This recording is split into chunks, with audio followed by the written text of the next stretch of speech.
back to in history, early 2000s or even late 90s, there were only few countries that had meaningful competition laws. Okay, in Southern Africa, in COMESA member states, the first country that had the competition law was Zambia in 1994, followed by Zimbabwe in 1996 in Southern Africa. And that was the picture, in fact, in the entire Africa. Very few countries at that time had competition laws. So Zambia and Zimbabwe in Southern Africa were the first. In the rest of Africa, they were still among the first. There's only one country that I can recall in the rest of Africa that had a meaningful competition law before Zambia and Zimbabwe. And that is Tunisia, I think, if I'm not mistaken. So the picture was not so good. In COMESA itself, I think the picture was even bleak. But after the 2000s, we started having, or we started seeing countries beginning to enact these competition laws. So a number of them started coming on the scene. Malawi, I think, was following closely, and a number of other countries, together with some significant jurisdictions in as far as competition law enforcement is concerned. Kenya, you would appreciate that Kenya, in fact, did not have a model and effective competition law until somewhere in 2010. So in other words, Patrick, where we are coming from, the picture was very bleak. Where we are now, out of the 21 COMESA member states, the only 2 member states that I would say are currently not having meaningful and effective competition laws would be Eritrea and Somalia. And I use the word meaningful and effective because even in those countries, competition law provisions or statutes are not completely absent, except they are not in the form that we expect them to be to effectively address those competition concerns. But getting back to the subject, yes, out of 21 member states on COMESA, 19 have competition laws. And if you look at the historical background that I gave you, that will give you the perspective of how far we have come and how we have improved. But the thing that begs the question even then is, are these competition laws in all these 19 member states being implemented effectively? Maybe that is the next and second level intervention that we need to actively and aggressively engage in. So while we have competition laws in a number of COMESA member states now, effective enforcement may be lacking in a good number of them for various reasons. Some of them may be lack of experience, lack of skills, they are very new, lack of government support, and the like. So I think that is the perspective I would give you as for now. We are not yet where we want to be, but we are very comfortable that we have come a long way, and the progress and achievements that we have made between the year 2000 and 2025 is so tremendous. And you can see even this in the active involvement of these jurisdictions in international competition law events, like at the OECD, at UNCTAD, and a number of such fora, ICN. We've seen these jurisdictions that I've mentioned taking active roles, sometimes even leading events at these international fora, which is a testimony to how, in fact, we are getting so involved and considering this matter as a very important aspect. Now, you spoke about the World Competition Day again in COMESA. Because of the tremendous progress that we have seen in the past 2 decades, if I may say that, even the commemoration and attaching importance to this World Competition Day has been rising. We have been seeing a rising trajectory on that. I can confirm to you that in the last decade or so, a number of COMESA member states actively participate in the commemoration of the World Competition Day. And that already signifies or signals the importance that these countries are attaching to competition. Because if competition was not an important aspect in their jurisdiction, they would not waste their time joining the rest of the world on 5th December to commemorate the World Competition Day. So, Patrick, we are seeing a very positive outlook. We would want to even see much better outcomes in terms of having more efficient and robust enforcement of those laws in those COMESA member states. Thank you.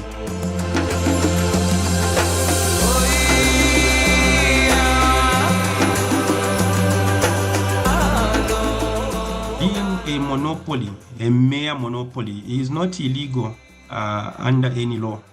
It's not illegal even in competition law to be a monopoly. And the reason is very simple. No one gets in business not having the intention to grow. Everyone gets in business with the intention to grow. Otherwise, you would have never seen the Googles of this world. You would have never seen the Microsofts of this world. You would have never seen the open AIs of this world that we are seeing now. You would have never seen a number of these big platforms that are indisputably monopolies. So it is not illegal to be a monopoly. What is illegal is certain conduct that a monopoly may be engaged in that undermines the tenets of free markets. Certain conduct that monopolies may be engaged in that compromise the democracy of markets in terms of having other companies compete on a fair platform. Because monopolies, given the power that they have, the monopoly power that they have the ability to engage in certain conduct that would frustrate or make it very difficult for other undertakings to operate in those markets. If that happens, if that occurs, then there is a problem. So the problem is not the monopoly, but the behavior of the monopoly that is detrimental to markets. So to put your question in perspective, if those countries have monopolies as a result of legitimate conduct, legitimate actions in terms of innovation, being aggressive in cost reductions, then there's nothing wrong. What would be wrong is, number one, if the anti-competitive behavior of those companies are being ignored and not regulated by governments in those countries. Then us as COMESA Competition Commission would be telling those countries that that is not good for their consumers, but generally for their economy. Because monopolies, in fact, have never benefited anyone where they are not regulated. Monopolies are very notorious for making sure that all the advantages and benefits only accrue to them without sharing to the general and bigger scheme of things like the entire economies. So there would be a problem. But then we should also put in context certain things. I was in Zimbabwe not long ago, and one of the things that we were discussing in Zimbabwe was issues of creating national champions vis-a-vis competition law. Now, national champions in principle is where certain industries and certain companies receive favorable and preferential treatment, okay, from governments, which others are not. And in principle, national champions may ultimately or sometimes inevitably result in the creation of monopolies. So where there is government involvement expressly like that, and I do not really know the angle your question was coming from, where there is government involvement expressly like that, the issue is that illegal? And the answer is no. The next question is that acceptable? And the answer is yes, it's acceptable to a certain point. Why am I saying this? I mentioned the Googles, the Microsofts, the Apples. If you look at our companies or even our startups in COMESA member states or even the entire Africa, it's very difficult, if not impossible, okay, for them to compete on a neutral platform with these big companies I've just mentioned, because the levels are so different. So even if you were to preach free markets and free tenets of competition, let them compete on a fair footing with these big multinationals, it is impossible that they would actually be competing fairly by virtue of the market structure itself. Others have a huge financial muscle, significant portfolio effects, if I may use those terms. So there are exceptions to every rule. Even competition law is not strictly rigid. We do not look at it from a purist form of competition law, which may be academic. We also become practical. So it is in the interest of COMESA, it is in the interest of Africa to support certain industries to a certain level that puts them in a better shape to compete with the multinationals I spoke about. Otherwise, most of the times they would collapse even before the signature of the incorporation is dry. Okay, so that is important, but it becomes wrong also if you are supporting these companies perpetually, because the intention is simply to boost them. The intention is simply to give them a springboard on which they can jump and compete favorably in international markets. But if you are supporting them perpetually, then it becomes a drain. It becomes a drain to the national fiscus. And what do I mean by this? Because they keep on being supported, they will never have an incentive to be innovative on their own, to compete without that support.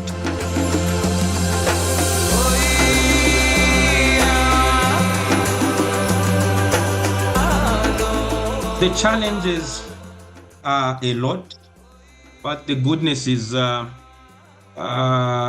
if you want to have an impact and satisfaction that your actions have made a meaningful impact and difference on those you serve, you should not dwell so much on those challenges.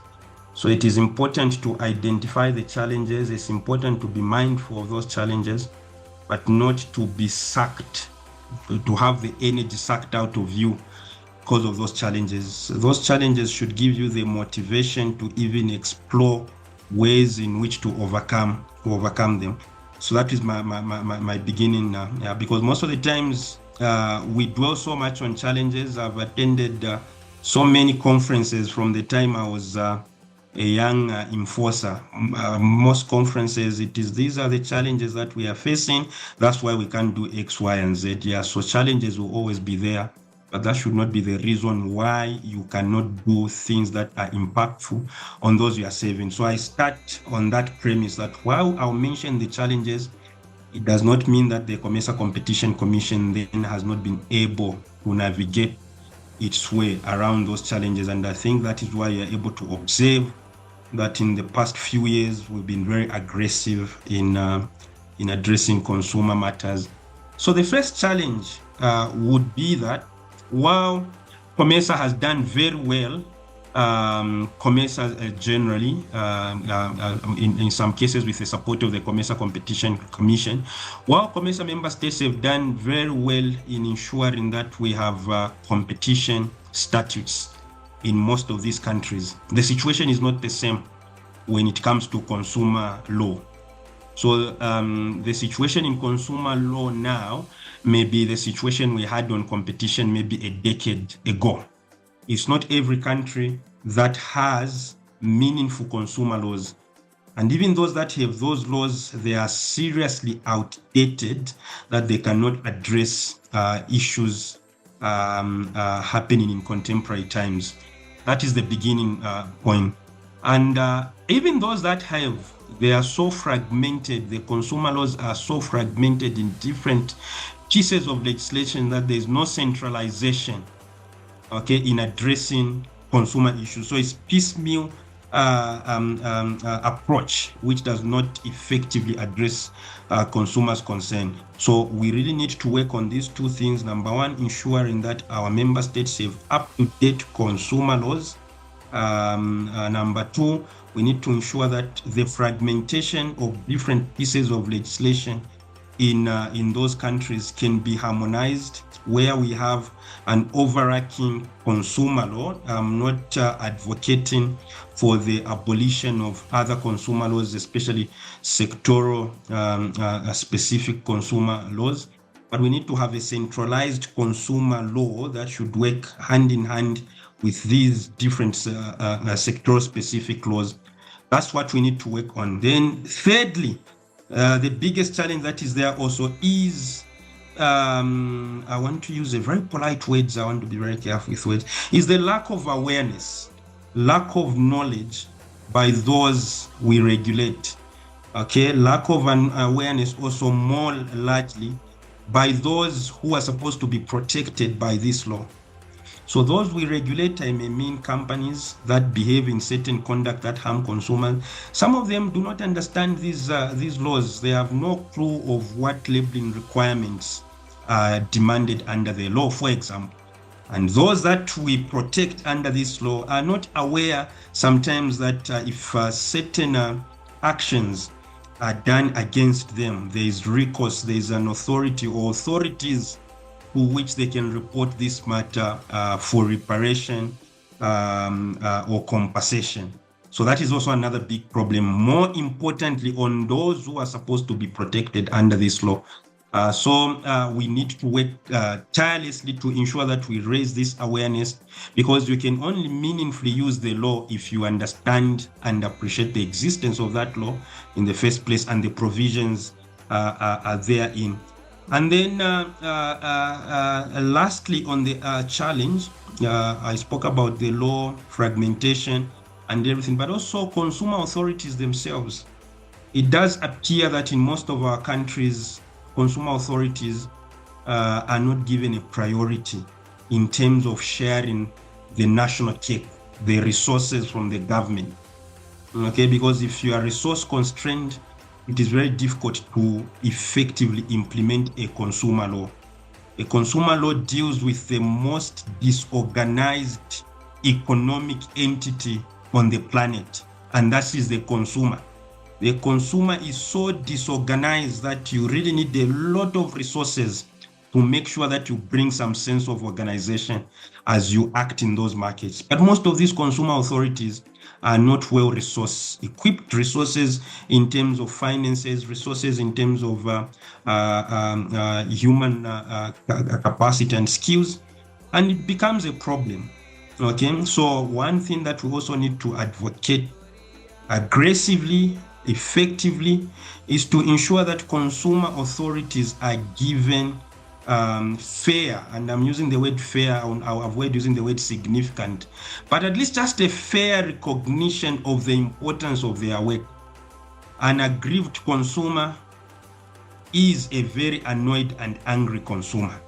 So it is in the interest of our governments to ensure that consumers are well protected, and consumers can only be well protected if we give meaningful and fair recognition to the importance of consumer authorities in bringing not just consumer harmony at individual level, but also probably arresting social unrest that sometimes may emanate as a result of consumers lacking confidence in the market.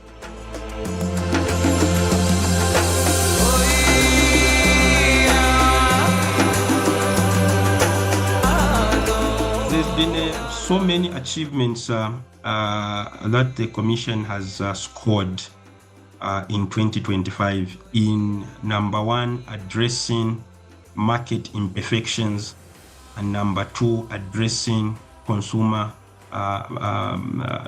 grievances and sanctioning those who behaved in a legitimate conduct against consumers.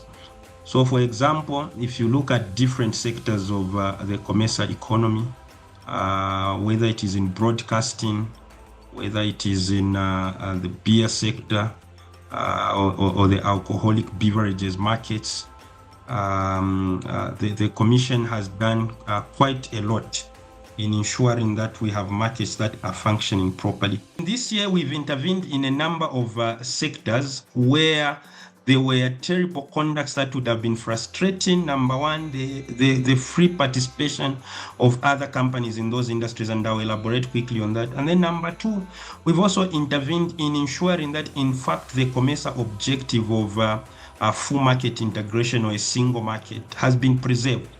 We had certain undertakings in COMESA that were partitioning or compartmentalizing, dividing, maybe that's the simplest term, dividing the common markets in different blocks, which is not what COMESA wants to see. COMESA wants to see a single market. So they will divide the common market in different blocks and make it difficult for other industries in different parts of the common market to operate therein. The Commission has gotten in swiftly to make sure that that behavior is not only punished by fines, because we fine those companies, but it is also eliminated, thereby facilitating cross-border trade among entities and between undertakings operating in the common market. The Commission has also intervened directly in ensuring that consumers are not exploited by certain prices that are set by these companies in the common market. So usually companies, especially those in a dominant position, the monopoly that you spoke about earlier, remember I said if you're in a monopoly, you have a special responsibility not to behave in certain conduct that impairs the genuine and distorted operations of markets. So one of the things that we've actively intervened in is where you have this big company monopoly, in quote and quotes, that begins to set prices at which distributors can sell to the final consumer. Now, usually they would run or hide behind the argument that we are doing this for the benefit of the consumer so that they are not exploited by the distributor. There's merit on that, but that is not what actually happens on the ground, because if you're a monopoly and you force distributors to have a certain uniform price, number one, there's no incentive by those distributors to compete amongst themselves on prices. And if they're competing amongst themselves on prices, some of them may reduce the price to the advantage of the consumer.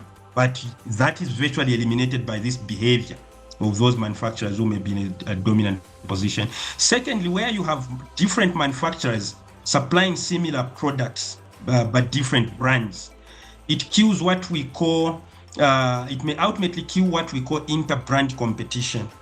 First of all, it kills intra-brand competition in that there would be virtually no competition between brands of the same brands of a particular product, because you set conditions uniformly. But it also kills inter-brand competition, which is different brands of a similar product. Why?